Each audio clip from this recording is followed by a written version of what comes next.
하나님께서 이 말씀으로 우리에게 은혜 주시기를 소망합니다. 지난주에는 올겨울 들어서 첫 눈이 내렸습니다. 오랜만에 맞이하는 큰 눈이라서 반갑기도 하고 저희 아이들도 오늘 내리는 눈을 보면서 탄성을 지르기도 했습니다. 눈이 오면 온 세상이 하얗게 뒤덮입니다. 그죠? 창밖으로 온 세상에 내린 눈을 바라보다 보면은 더러운 곳도 또 모난 곳도 다 가려져서 온 세상이 마치 하나가 된 것처럼 고요하고 또 평화롭게 보이는 거죠. 하지만 여러분 막상 문을 열고 눈이 내린 그 날씨에 밖으로 나가면 어떻습니까?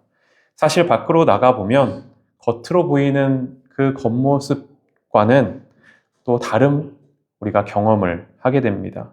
이번에도 큰 눈이 내리면서 분명히 큰 눈이 내릴 거라는 예보가 있었음에도 제대로 된 대비가 되지 않아 수많은 사람들이 길 위에서 오고 가도 하지도 못하고 고립되었다는 뉴스를 아마 다들 보셨으리라 생각합니다. 저도 눈이 온 다음 날 새벽에 차를 이제 몰고 밖에 나갔는데 길이 다 빙판길이 되어서 얼마나 미끄럽고 또 위험하던지요. 이렇게 창문 너머로 보는 눈은 낭만적이고 또 평화로워 보이기도 하지만 사실 우리가 발을 딛고 서야 하는 현실의 눈은 불편함이고 또 때로는 두려움이기도 한 겁니다. 여러분, 우리의 삶과 신앙도 그렇지 않나 생각을 해봅니다. 우리는 교회에서 사랑을 이야기하고 평화를 이야기하고 또 하나됨을 이야기하곤 합니다. 하지만 실제로 우리가 마주하는 현실은 여전히 미끄럽고 여전히 위태롭고 실망과 절망스러운 나날이 이어질 때가 많은 거죠. 그래서인지 성경 속의 이야기 그리고 강단에서 전해지는 그 말씀들이 내 삶과는 전혀 상관없는 이야기처럼 때로는 들려지기도 합니다. 여러분, 이러한 현실 속에서 오늘 본문의 말씀을 우리가 함께 살펴보면서 여전히 춥고 미끄러운 세상 속에 주님은 과연 우리가 어떤 삶을 살아가기를 원하시는지 함께 귀 기울여보는 시간을 갖기 원하는데요. 오늘 우리가 함께 읽은 이사야 11장의 말씀이 바로 이런 창문 너머의 낭만처럼 눈 내린 날의 모습처럼 보이기도 합니다. 이리가 어린 양과 함께 거하며 표범이 어린 염소와 함께 눕습니다. 송아지와 사자가 함께 있어 어린 아이에게 끌리며 젖대는 아이가 독사의 구멍에 손을 넣고 장난을 칩니다. 너무나도 평화롭고 아름다운 모습인 거죠. 하지만 앞서 말씀드린 대로 눈 내리는 풍경처럼 이것이 과연 우리의 삶의 현실 속에서 가능한 일인가? 라는 의문이 들기도 합니다. 우리가 알고 있는 또 몸소 경험하고 있는 이 세상의 이치는 양육 방식이고 또 적자 생존의 삶이기 때문입니다. 늑대는 양을 잡아먹어야 살 수 있습니다. 사자는 피를 봐야 생존을 할 수 있는 거죠. 그것이 자연의 섭리인 겁니다. 만약 양이 늑대 옆에서 아무렇지 않게 그냥 누워있다가는 당장에 잡아먹히고 마는 거죠. 그래서 이사야 선지자가 보여주는 이 장면은 치열한 경쟁 사회에 살아가는 우리에게 도리어 불편한 이야기처럼 보이기도 합니다. 그건 세상 물정 모르는 그런 소리야. 내가 먼저 이빨을 드러내지 않으면 금방 잡아먹히는 것이 바로 이 세상이야 라고 반문하고 싶어지는 거죠. 여러분, 우리가 사는 세상은 바로 이 두려움이 있습니다. 이러한 방어 기제가 우리 삶의, 우리 마음의 밑바닥에 내재되어 있기에 우리는 항상 서로를 향해 나를 세우는 거죠. 내가 약해지면 먹힐지 모른다는 두려움이 있습니다. 내가 먼저 움켜쥐지 않으면 뺏길지 모른다는 그런 불안함을 항상 갖고 살아가는 거죠. 하지만 오늘 이사야 선지자는 전혀 다른 세상을 선포합니다. 잡아먹고 잡아먹히는 살벌한 그러한 생존 법칙이 존재하는 그 법칙이 멈춘 곳, 사자가 날카로운 이빨 대신에 소처럼 풀을 먹고 맹수가 어린아이의 손에 이끌리는 곳, 바로 그곳이 하나님이 통치하시는 거룩한 산이라고 말씀해주고 있는 거죠. 그렇다면 여러분, 도대체 무엇이 우리 안에 이 뿌리 깊은 두려움과 공격성, 그리고 우리의 방어 기제를 잠재우고 서로에게 안전한 존재가 될 수 있도록 만들어주는 걸까요? 불가능해 보이는 이 평화는 과연 어디서부터 시작될 수 있는 걸까요? 성경은 그 해답을 아주 의외의 존재에게서 찾습니다. 오늘 본문 말씀 6절 끝 부분에 보면은 이렇게 말씀합니다. 송아지와 어린 사자와 살진 짐승이 함께 있어 어린 아이에게 끌린다라고 말씀하고 있습니다. 여러분, 무서운 맹수들과 짐승들을 이끄는 이는 강력한 조련사나 힘센 용사가 아닌 겁니다. 오히려 힘의 논리로 보면 가장 힘이 약한 어린아이라 말씀하고 있는 거죠. 세상은 힘으로 평화를 만들려고 하고 강한 힘으로 상대를 찍어 눌러야 이 땅에 평화가 있다고, 조용해진다고 믿고 살아갑니다. 하지만 하나님은 그렇게 일하시지 않는 거죠. 그래서 하나님께서 어떻게 하셨습니까? 몸소 가장 연약한 아기의 모습으로 가장 낮은 베들레헴 말구유에 태어나신 겁니다. 그렇게 우리의 주님은 심판의 칼을 가진 그런 용사가 아니라 가장 낮은 곳, 가장 연약하고 힘없는 아기의 모습으로 무장 해제된 사랑으로서 이 땅 가운데 오셔서 이 땅의 평화를 일궈나가는 모습을 몸소 삶으로 보여주신 거죠. 여러분, 이것이 바로 대림절을 우리가 지내는 이유이기도 합니다. 대림절은 단지 성탄절을 앞두고 분위기를 내는 그런 준비하는 시간이 아니라 하나님이 어떤 방식으로 세상 가운데 오셨는지를 다시 한번 우리가 바라보고 기억하며 우리의 삶 가운데 담아내는 그런 시간인 거죠. 이어진 7절에 보면 또 이런 말씀이 나옵니다. 사자가 소처럼 풀을 먹을 것이라 라고 말씀합니다. 여러분, 사자에게 육식은 본능이고 또 강하고 날카로운 이빨은 힘의 상징이 됩니다. 그런데 그런 사자가 풀을 먹는다는 것은 결국 내가 가진 힘을 어떻게 사용할 것인지에 대한 이야기인 거죠.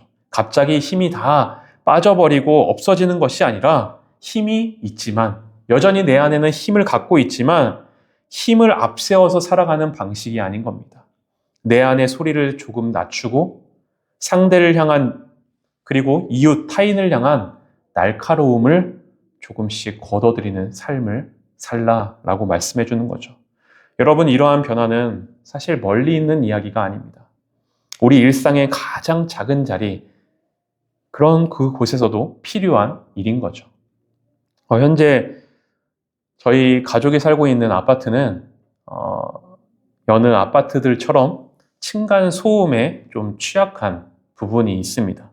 윗집에서 좀 신경 쓰지 않고 그냥 평범하게 걷기만 해도 아래층에서 쿵쿵쿵 거리는 그런 일명 발망치 소리가 울릴 때가 있습니다. 이 문제로 아파트 입주민들이 이제 모여서 온라인 공간에서 소통하는 그 방에서 서로 감정이 조금씩 격해져서 싸움이 일어날 때가 가끔 있습니다. 사실 저희 집도 윗집 소음 때문에 가끔 그래서 예민해질 때가 가끔 있습니다. 그래서 우리는 아랫집에 그렇게 방해주지 말자, 우리는 그러지 말자 하면서 최대한 조심하면서 지내지요. 그럼에도 불구하고 아이들을 키우다 보니 어쩔 수 없는 그런 순간들이 있었나 봅니다. 그래서 몇 달 전에 아랫집 이웃께서 온라인 소통방에 꽤 강한 어조로 이렇게 글을 남기셨습니다. 너무 시끄러우니 좀 조용히 좀 해달라고 제발, 이렇게 글을 남기셨죠. 처음에는 그 글을 봤을 때 먼저 죄송하고 좀 미안한 마음이 들었습니다. 하지만 한편으로는 그분이 그 글을 표현하실 때 사용한 그 표현이 조금 거칠다 보니 화가 나기도 하고 또 사실과는 좀 다른 부분도 있는 것 같아서 억울한 마음도 들었습니다. 제 안에 사자의 본능이 꿈틀거렸던 거죠.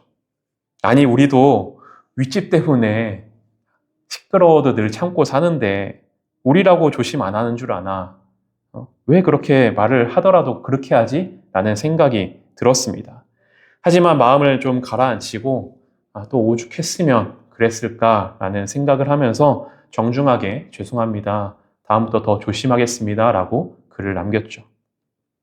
그리고 얼마 후에 최근에 있었던 일인데요. 저희 둘째 아이의 생일이 되어서 친구들을 이제 집에 초대하는 일이 생긴 겁니다.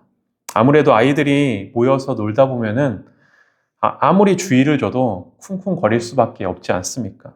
그래서 전날에 걱정이 되어 작은 선물과 쪽지를 준비해서 아랫집에 전달을 해 주었습니다. 그동안 불편을 드렸다면 정말 죄송하고 저희가 이 시간 동안은 아이들 친구들이 와서 좀 시끄러울 수 있으니 양해를 해달라라고 그런 내용을 적어서 편지와 그리고 선물을 전달했죠.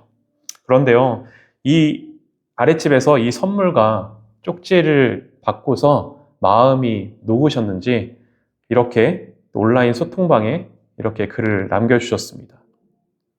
여기 보면은 이렇게 따뜻한 이웃을 만나게 되어서, 좋은 이웃을 만나게 되어서 너무 감사하고 너무 좋다고. 그리고 아랫집도 혹시 우리 때문에 좀 시끄러운 일이 있으면 편하게 이야기해달라면서 저희가 드린 선물과 쪽지를 이렇게 또 사진까지 찍어서 올려주셨습니다. 여러분, 만약 저희가 처음에 억울하다고 똑같이 화를 내고 강하게 맞대응을 했다면 어떻게 되었을까요? 아마 위아래층이 원수지간이 되어서 계속해서 서로 불편한 관계로 지내했을 겁니다. 하지만 힘을 빼고 먼저 고개를 숙이고 손을 내미니 굳게 닫혀있던, 날카롭게 서있던 그 마음이 부드러워지고 열리고 함께 하는 그 관계가 자연스럽게 회복되는 거죠. 낮아짐은 이렇게 내가 지는 것 같아 보이지만 결국 낮아짐이, 내려놓음이 결국 이기는 길인 거죠. 이제 말씀을 마치고자 합니다. 여러분, 오늘 이어진 9절의 말씀에서 이런 말씀이 이어지고 있습니다. 내 거룩한 산 모든 곳에서 해됨도 없고 상함도 없을 것이니 이는 물이 바다를 덮음같이 여호와를 아는 지식이 세상에 충만할 것임이라 라고 말씀합니다. 서로가 서로에게 상처 주지 않는 세상, 해됨도 없고 상함도 없는 관계, 그것은 우리가 억지로 참거나 또 힘으로 만들 수 있는 것이 아니라 오늘 말씀에 여호와를 아는 지식 안에 우리가 채워질 때 가능하다라고 말씀해주고 있습니다. 그리고 여기서 여호와를 아는 지식이란 단순히 성경을 많이 아는 지식이 아니라 우리 주님과의 인격적인 관계 안에서 이루어지는 그러한 지식인 겁니다. 나 같은 사람을 얼마나 하나님께서 사랑하여 주셔서 이 땅 가운데 인간으로 오셨는지, 그리고 그 얼마나 큰 사랑으로 우리를 지금도 품어 안아주시고 계시는지 그것을 마음 깊이 체험하며 나아갈 때 우리의 삶 가운데 내 안에 날카로운 본성을 우리 또한 내려놓고 기꺼이 풀을 먹을 수 있는 사자가 될 수 있는 겁니다. 여러분, 오늘은 12월 첫째 주로 우리 위드원 교회가 시작한 지 벌써 1년이 되는 주일입니다. 우리가 오늘 본문에 나오는 우리 교회가 여전히 아이처럼 작고 연약한지 모르겠습니다. 하지만 우리 주님께서 우리에게 보여주실 그날의 약속처럼 누구에게도 해됨도 상함도 없는 곳, 서로가 있는 모습 그대로 용납하고 용서하고 품어줄 수 있는 곳, 그렇게 함께 하나가 되는 그런 교회, 그런 세상을 함께 만들어가는 교회가 되기를 소망하며 우리 함께 나아갔으면 좋겠습니다. 함께 찬양하도록 하겠습니다.